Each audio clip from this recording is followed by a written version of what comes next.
Feliz sábado, queridos hermanos y amigos. Nuevamente es un gusto poder encontrarnos para alabar a Dios a través de su palabra.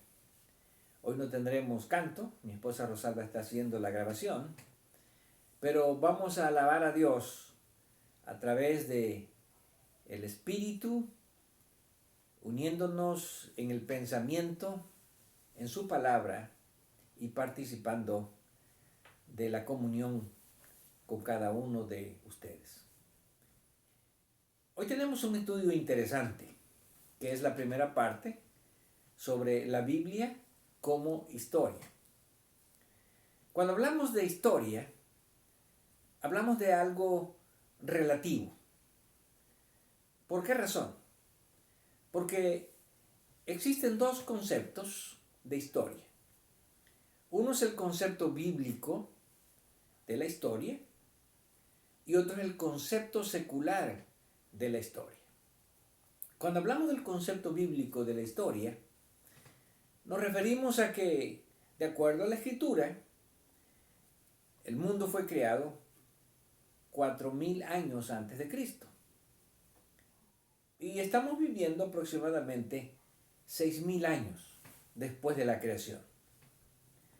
Pero cuando vamos a la historia secular, encontramos que la historia secular se divide en dos grandes periodos: la prehistoria y la historia. ¿Cuál es la diferencia entre estos dos periodos? Bueno, la prehistoria es el tiempo cuando no existía escritura, cuando no se había inventado la escritura. Y la historia abarca del tiempo cuando se inventó la escritura. Pero en la historia secular hay una división de la historia en dos grandes periodos. Lo que se conoce como el periodo antiguo, que abarca el paleolítico o la edad de la piedra antigua, el mesolítico, que es la edad de la piedra, edad media de la piedra, y el neolítico, que es la edad nueva de la piedra. Así que el primer periodo, que es la prehistoria, abarcaría el tiempo de la piedra, cuando no existían metales. Ahora, interesantemente, cuando vemos los cálculos que se hacen en la historia secular, de acuerdo a la historia secular, el paleolítico comenzó aproximadamente 2.500.000 años. Hace 2.500.000 años. Bueno, un concepto que nosotros tal vez escuchamos, pero no logramos entender, ¿verdad? O sea, han pasado 2,5 millones de años en que comenzó la edad de la piedra. Y esta edad de la piedra termina aproximadamente en el año 3000 a.C., cuando comienza la edad de los metales y cuando comienza la escritura. Por lo tanto, podemos decir que la prehistoria, de acuerdo a la historia secular, está basada en la especulación. ¿Por qué en la especulación? Porque no hay nada escrito. Simplemente está basado en los hallazgos, en los encuentros que se han hecho de artefactos de piedra, de estructuras de piedra, y en base a eso se hacen los cálculos de miles, de cientos de miles y de millones de años, pero no hay ningún documento escrito. Ahora, la historia podemos decir que es más objetiva. ¿Por qué? Porque ya hay documentos escritos, ya hay registros escritos históricos, y no solamente se basa en interpretar los artefactos o en interpretar los hallazgos de restos fósiles, tanto orgánicos como inorgánicos. Por lo tanto, decir que la historia secular es segura y que puede ser probada, pues realmente es algo que es más especulación que hechos que puedan ser demostrados. Y eso lo reconocen los mismos historiadores. La prehistoria está basada solo en interpretación de datos, por lo tanto es altamente especulativo. Pero cuando hablamos ahora de la historia bíblica, que es lo que nos ocupa esta semana, hay muchos acontecimientos registrados en la Escritura que durante muchos años, vamos a decir, antes de Cristo, después de Cristo, nunca fueron cuestionados, nunca fueron puestos en telas de juicio. ¿Por qué? Porque las personas que vivieron en el tiempo del Antiguo Testamento dejaron evidencias arqueológicas que eran bien conocidas, por ejemplo, en el tiempo de Jesús. Y también las personas que vivieron en el tiempo de Jesús dejaron también pruebas y evidencias arqueológicas.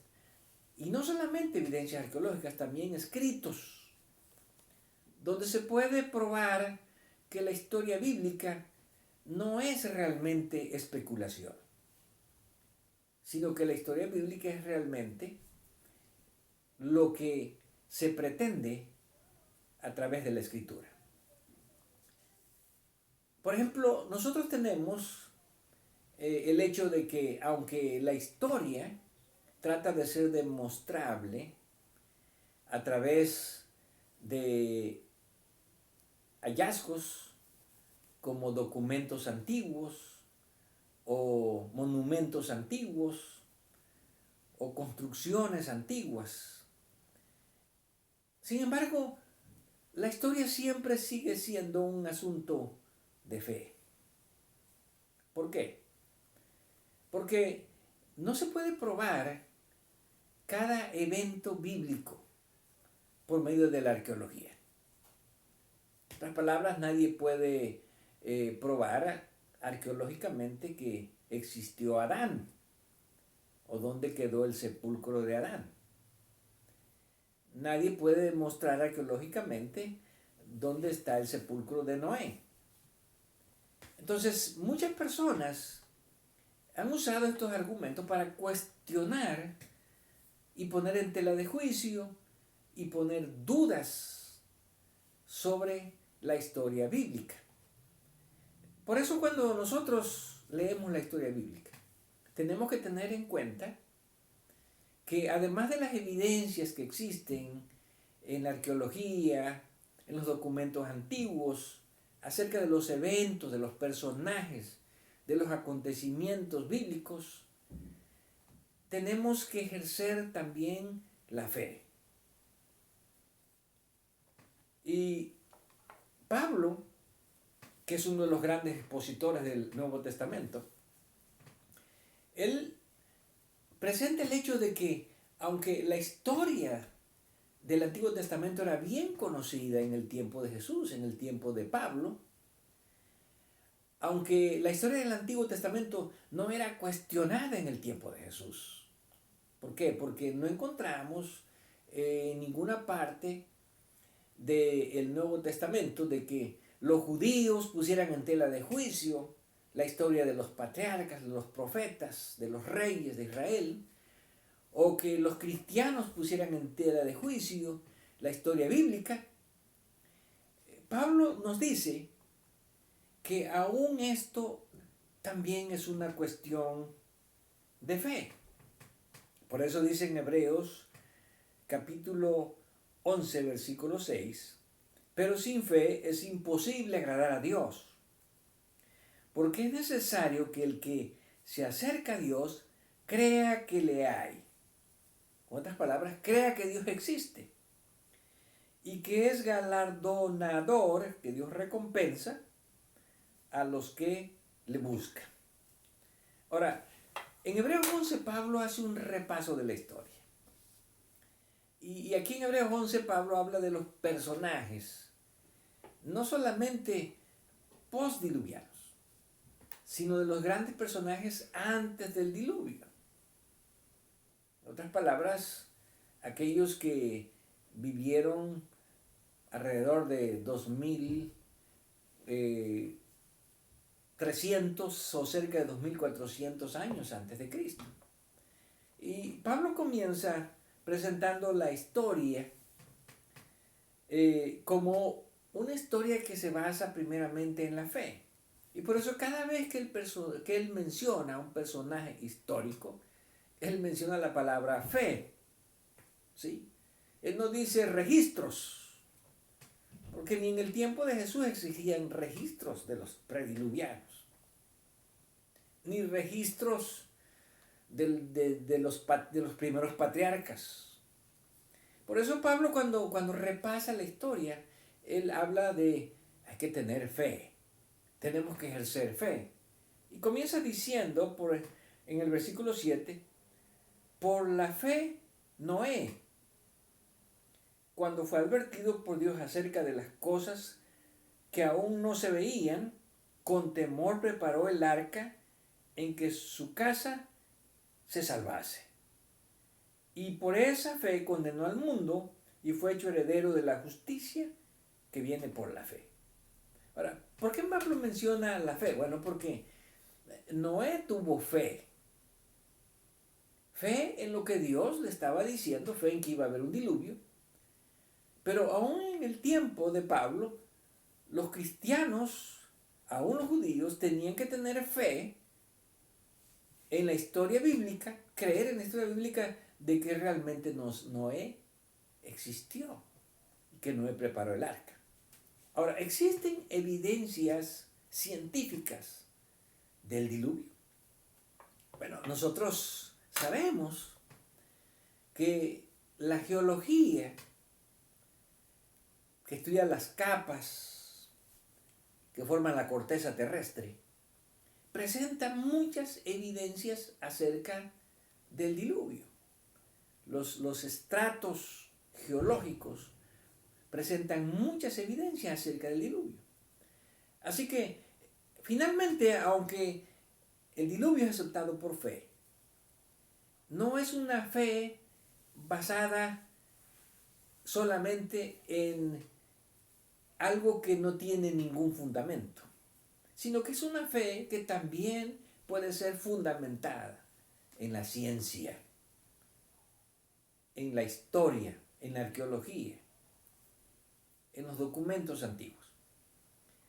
Ahora, en el caso del diluvio, entendemos que existió el diluvio, no solamente por las evidencias arqueológicas o geológicas que encontramos en los estratos de la Tierra, sino también por todos los hallazgos de los restos fósiles que se han encontrado de animales, de grandes animales que existieron y que ahora no existen, pero sabemos que existieron porque están los restos fósiles y no se puede negar que no existieron. Pero aún con todo eso, la historia del diluvio, la historia de Noé, que es la historia bíblica, tiene que ser aceptada por fe. Entonces Pablo luego pasa, ¿verdad?, a hablar acerca de otro de los grandes personajes. En el versículo 8 dice, por la fe, Abraham. Y luego habla acerca de, por la fe, Moisés, por la fe, Jacob, por la fe, José. En otras palabras, cada personaje que se presenta en la escritura, en la historia bíblica, es un personaje de fe. En otras palabras, cada personaje que ha vivido en la historia y que ha esperado y ha creído en el plan de salvación, ha ejercido fe. Y eso es lo que Pablo presenta en Hebreos 11. No puede haber esperanza si no hay fe. No puede haber certidumbre si no hay fe. ¿Por qué? Porque todos estos hombres de la historia bíblica que aparecen en Hebreos 11 son hombres que ejercieron fe. Y ahora nosotros ejercemos fe de que esos hombres realmente existieron. Aunque como ya dijimos, no es una fe ciega, es una fe también basada en evidencias geológicas, arqueológicas y también históricas. Por lo tanto, no solamente se habla de estos personajes. Pablo también reconoce que existieron otros personajes. El versículo 32 dice, ¿y qué más digo? Porque el tiempo me faltaría contando de Gedeón, de Barak, de Sansón, de Jefté, de David, así como de Samuel y de los profetas. Ahora, Pablo habla no solamente de personajes que él reconoce que fueron reales, que existieron en la historia bíblica, sino también habla acerca de eventos. Por ejemplo, el Éxodo, versículo 27, por la fe dejó a Egipto, no temiendo la ira del rey. Habla acerca también del cruce del Mar Rojo, por la fe pasaron el Mar Rojo como en tierra seca. Habla también sobre la caída de los muros de Jericó, versículo 30, por la fe cayeron los muros de Jericó. Entonces, hablar de historia bíblica es hablar de una cuestión de fe, pero no de una fe ciega, sino de una fe basada también en evidencias. Y cuando estudiamos algunos de los personajes de la antigüedad, por ejemplo, tenemos algunos de estos personajes ilustres en el Antiguo Testamento, como fue el rey David, el rey Salomón. Ahora, ¿existieron estos personajes? ¿Qué evidencia nosotros tenemos acerca de estos personajes en la historia? Bueno, encontramos en la arqueología que ahí en Jerusalén se encuentra lo que se conoce como la ciudad de David.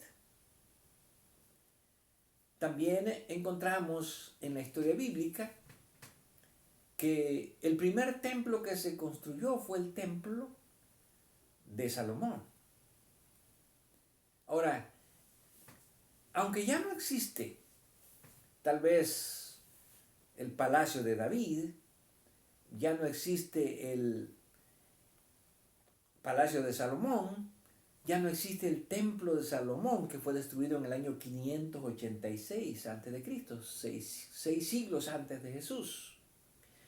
En la arqueología se pueden encontrar evidencias, sin embargo, de eventos o de hallazgos que prueban la existencia de estos personajes.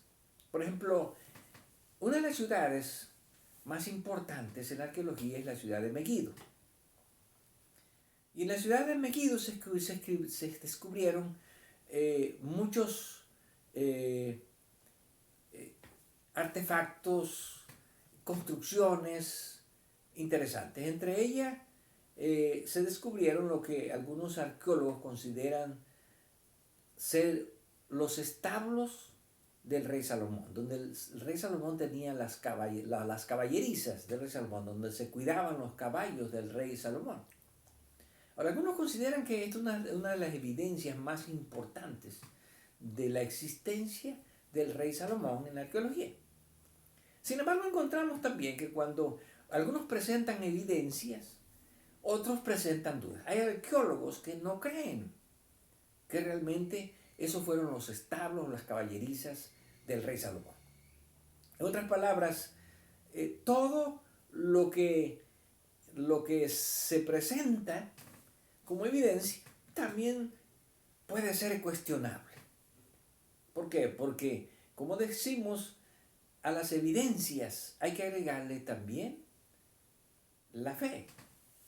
Por ejemplo, si vamos un poco más hacia nosotros en la historia, encontramos, por ejemplo, la historia de Sennacherib en el libro de Isaías, al profeta Isaías, al rey Ezequías. Y una de las pruebas de que el rey Ezequías existió es cuando uno va a la ciudad de Jerusalén y todavía uno puede caminar entre la piedra, lo que se conoce como el canal de Ezequías. un canal que construyó el rey Ezequías antes de la invasión de Sennacherib para poder tener acceso al agua que estaba en la parte baja de Jerusalén. Un canal que fue cortado en la piedra de una manera maravillosa y que existe y que todos reconocen que ese canal fue construido por el rey Ezequías. Ahí está el canal de Ezequías. Así que nadie puede negar que la historia de que Ezequías hizo un canal no es auténtica, porque ahí está el canal de Ezequías. Lo mismo pasa con otros personajes. Si venimos un poco más hacia nosotros en la historia, por ejemplo, encontramos allí al profeta Daniel. El profeta Daniel, nosotros entendemos, de acuerdo a la historia bíblica, que vivió o comienza, ¿verdad?, su historia cuando él es llevado cautivo allá por el año 605 a.C., a finales del siglo VII a.C. Ahora, hay muchos eruditos que han negado que Daniel fue una persona que existió. Algunos atribuyen el libro de Daniel al siglo II, al tiempo de los macabeos, y no al siglo VI, como la historia bíblica lo presenta. Y algunos dicen que esa historia fue creada en el tiempo de los macabeos para fortalecer a los judíos cuando estaban siendo perseguidos en el tiempo de Antíoco IV el Epífanes. Sin embargo, si Daniel no existió, si Daniel no fue un personaje real, si Daniel no fue un profeta, como algunos eruditos lo consideran, entonces tal vez Jesús debería estar equivocado. Porque de acuerdo al registro de los evangelios, estamos hablando de personas, de cristianos que niegan la existencia de Daniel como un personaje bíblico. Y cuando vamos al libro de Mateo, capítulo 24, versículo 15, aquí encontramos palabras de Jesús.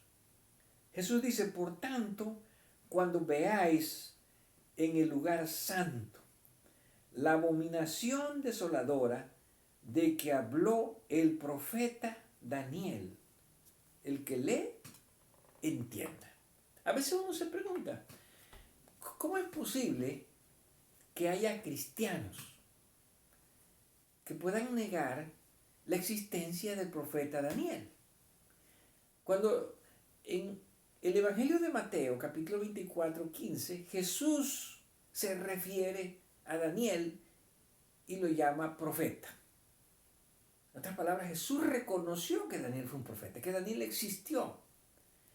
Y además Jesús reconoce que Daniel escribe sobre la abominación desoladora, la cual está prediciendo que iba a ocurrir, que iba a venir sobre Jerusalén. Y que entendemos que esta abominación desoladora en el tiempo de Jesús, según Lucas 21, del 20 en adelante, fue la invasión de los ejércitos romanos, que es la abominación desoladora, y que rodearon la ciudad de Jerusalén y la destruyeron, lo cual en Mateo aparece como el lugar santo. Por lo tanto, muchas veces, no solamente la falta de fe, sino también puede ser que la ignorancia de la palabra de Dios nos lleve a poner en tela de juicio la historia bíblica. Ningún cristiano que crea en los evangelios, ningún cristiano que crea en las palabras de Jesús en la historia de los evangelios, podría negar la existencia de Daniel, porque Jesús dice que fue un profeta y que además habló sobre la abominación desoladora. Sin embargo, hay cristianos que niegan la existencia de Daniel. Así como inclusive también no solamente se niega la existencia de Daniel, algunos niegan la misma existencia de Jesús, la misma existencia de Cristo. Ahora, ¿Cuántas pruebas existen de que Jesús realmente existió? Bueno, encontramos que hay evidencias en algunos escritores de la antigüedad. Por ejemplo, uno de ellos fue Josefo, quien se refiere a algunos de estos personajes que vivieron en el tiempo de Jesús.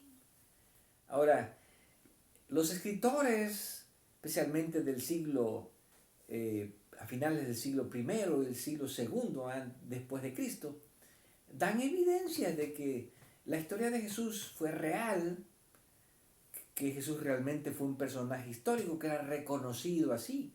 Y podemos decir que la Biblia fue reconocida, la historia bíblica fue reconocida desde los tiempos antiguos, 4000 años antes de Cristo.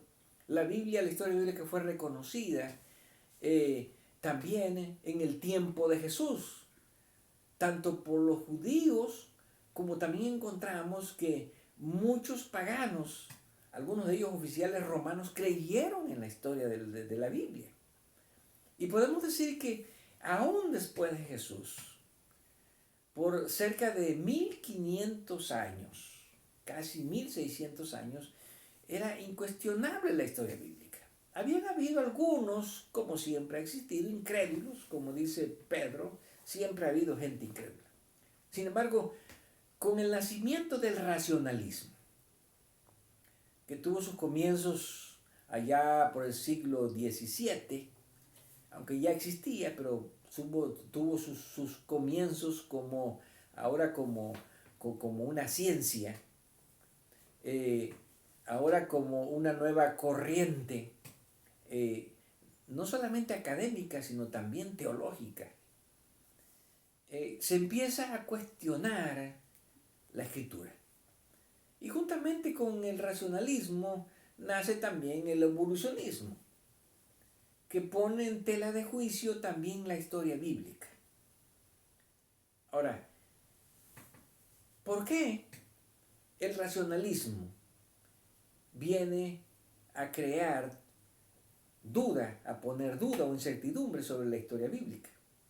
Bueno, porque finalmente, aunque el racionalismo aparentemente es solamente una cuestión científica o académica, podemos decir que es también una cuestión espiritual.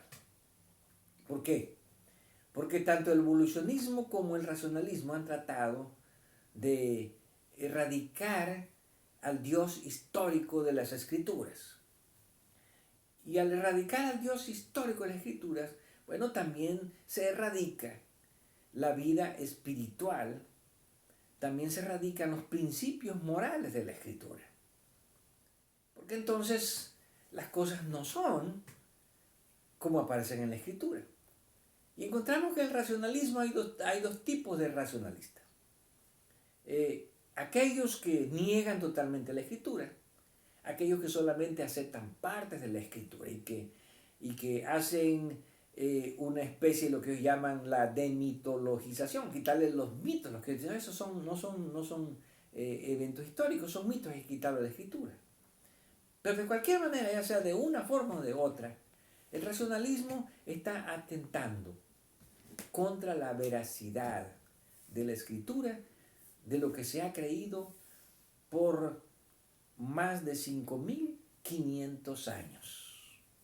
Sin embargo, aunque el racionalismo ha tenido a partir del siglo XVII mucha relevancia, ha recibido mucha aceptación, especialmente en los grandes círculos académicos, podemos decir que la Escritura sigue siendo todavía la verdad histórica, la única verdad histórica para todos aquellos que ejercemos fe, que tenemos fe. Ahora, ¿cómo podemos seguir aumentando nuestra fe? Porque al aumentar nuestra fe se basa en creer en lo que la Biblia presenta como historia. Nuestra fe se basa también en las evidencias geológicas y arqueológicas que nos ayudan a comprender que nuestra fe está basada también en evidencia, que no es una fe ciega. Por lo tanto,